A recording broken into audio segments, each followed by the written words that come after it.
of the sprawling homestead. The hardwood floorboards were wide and old, smoothed by generations of feet. Outside the window, beyond the bullnose veranda, paddocks of sorghum and sunflowers stretched across the plains in alternating patches of green, yellow, and brown. The summer air was still and hot. Flies buzzed against screen doors, while a lopsided fan whirred overhead. Hannah's grandfather, Nico, was being collected from the town train station by her mother, Rosa. Deda had travelled for almost 2 days in a giant aeroplane from the other side of the world, from Mostar, Yugoslavia, where Rosa had grown up. She had met Hannah's father on a plane and moved to Australia 6 months later to marry him. Hannah had never been to Yugoslavia, but she knew from her grandparents' postcards and photos that Mostar was surrounded by wooded mountains, had a deep blue river that was always flowing, adorable houses with terracotta roof tiles, castles with turrets, and a stone bridge shaped a bit like a diamond. Rosa often talked fondly of her homeland. She'd grown up in her grandparents' sprawling house overlooking the bridge and river. At family dinners, the table had heaved with herbed mince patties called cevapi and mint yogurt, delicate pastry, borek fingers and vine leaves and capsicums stuffed with meat, thyme, rosemary, garlic and vegetables. She'd played noisy soccer matches in the streets with the neighbourhood kids. There was the sound of a car approaching. Hannah watched as the old Kingswood station wagon pulled up in front of the house. Rosa got out, red-faced and sweaty, and hauled Nico's suitcase from the boot as he eased out of the passenger side. Hannah let the front door slam behind her as she ran out and threw her arms around her Deda.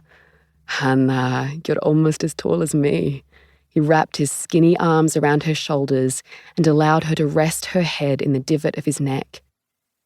Almost as Hannah breathed in his familiar spicy scent, she noticed how frail he was. Last visit, he'd been tanned and had towered over her. Now his skin was as folded and grey as the paperbark trees dotted along the driveway. "I missed you, Deda," she whispered. "Not as much as I missed you. Careful, if you squeeze me too tight, my heart might pop out," he wheezed. Rosa and Nico were medium height with brown hair, a notch darker than Hannah's mouse brown, but she noted with a happy ripple in her tummy that they all had eyes the colour of honey. "Shoo, Hannah," said Rosa.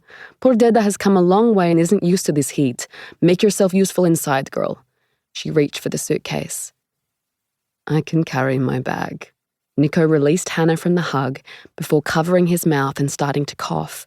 His whole body shuddered. "Zaustaviti." With a flick of her wrist, Rosa smacked her father's hand away and took the handle. She glared at Hannah and pointed at the door, never one to be distracted by hugs or laughter. Rosa's smile only appeared at the end of a job satisfactorily completed. "Very well," said Nico. "I have some things to show you." Hannah looked between her mother and grandfather. Rosa's eyes were half closed and exasperated. Her Deda's were warm and curious, although much deeper set and with shadows underneath. A wrinkled hand covered his mouth, and his chest spasmed in and out as he tried to suppress his coughs. Rosa ushered him inside and into a wicker rocking chair, putting the suitcase down beside him, while Hannah hurried over to where she'd set the old oak dining table with a silver jug of lemon cordial and 2 tall glasses, just as she'd been instructed. Ice clinked in the glasses as her wrist wobbled, struggling with the weight of the overfull jug. "No need for you to wait on me." Nico tried to haul himself out of the rocking chair. "Stay there, Papa," said Rosa. "Bring the drink, Hannah."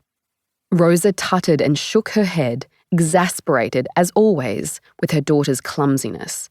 She wandered into the kitchen and brought out a bottle of gin, then poured some into both glasses and passed one to her father. "I know you just arrived, but it's good for the blowflies. They'll kill you." "Oh, I thought that was mosquitoes."